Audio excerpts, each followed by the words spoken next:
Shwetabh Gangwar is a writer, podcaster, YouTuber, and a problem solver. He's also written a book called Rudest Book Ever. The book has powerful perspectives to free our minds, and we'll be discussing a few today.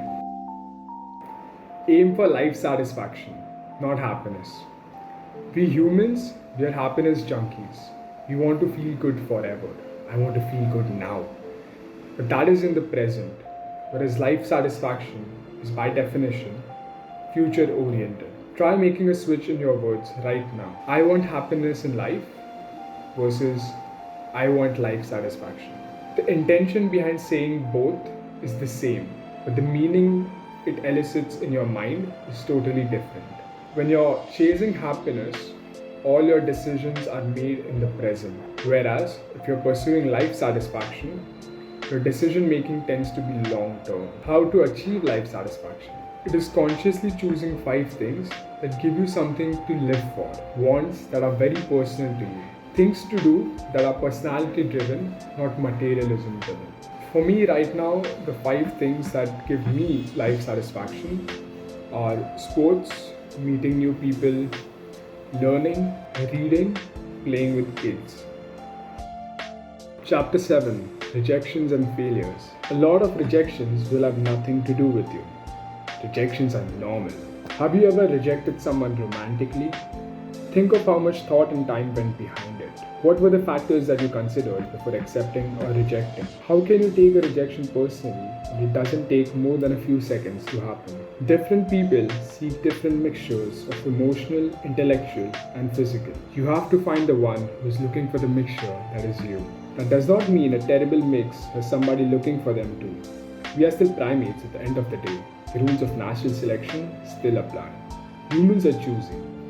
Focus on becoming a good mixture of emotional, intellectual, physical, success, spiritual, creative, social, lifestyle, and more. Once you feel good about yourself, you will not feel so bad about rejections from XYZ. As a good mixture, you will be assured that you will find someone. Work on yourself, become deserving for someone, and you will accept the same from them too.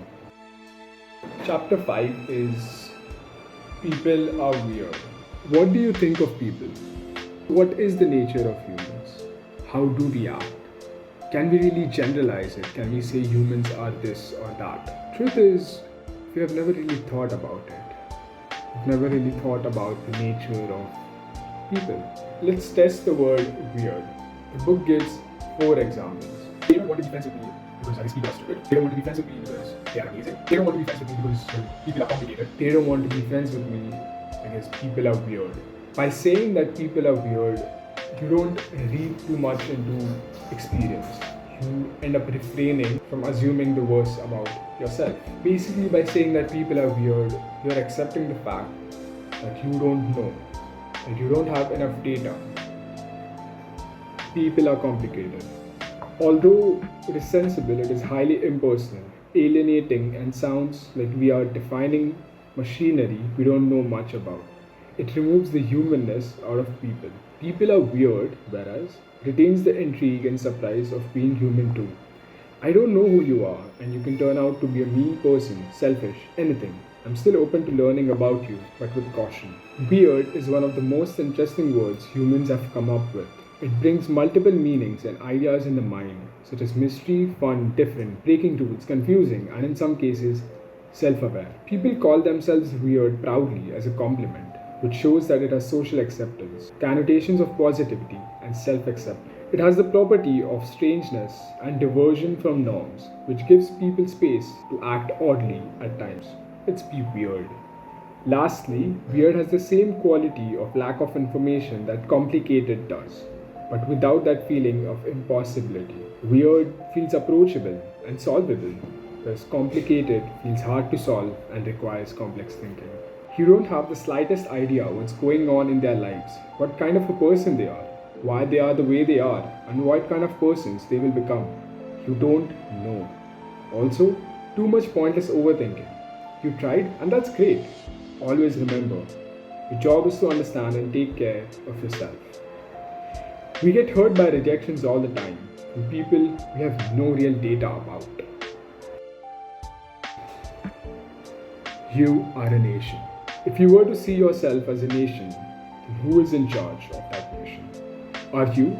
If not, then who is? If you are a nation but you are not in charge of your own nation, how do you feel about it? And what does it truly mean to be in charge of yourself?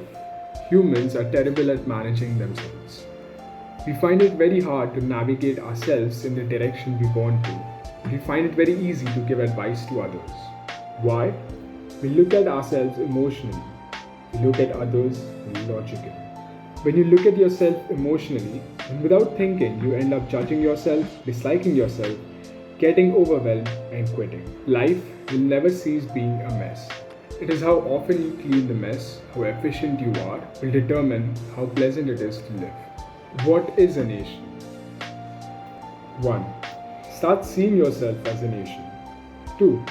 Appoint yourself as a leader of your nation. Look at this body and mind as yours to fix. 3. You have to write a constitution. You need ground rules, guidelines, boundaries. You need to have character. Every country has its stance on various issues. Since we are talking about ruling a one human nation, you need to have clear boundaries and ideas about what this person's boundaries are, what their rules are, and what their morals are. Have you ever punched an urge in you that was causing destruction in you and told it to sit the hell down? It feels nice. If you haven't, that's what self-control is there for. You call your police force called self-control. The more you enforce self-control, the stronger it becomes. 5. When you apply self-control, peace occurs as an outcome, and national respect for your leadership increases. This is also called as self-respect. Will you remember how to be a nation 3 months later? Probably not. So how do you become a nation, practically? You may maintain 2 types of journals for the rest of your life. The first one is called learnings, and the second one is called rules. The objective of learnings is, how do we fix this nation named X? What are the goals? What is it doing wrong? Why is it doing them? Just like that, you may have your first learnings. Rules are created and based directly on things that need to be fixed. Think of it as a classified official document about you.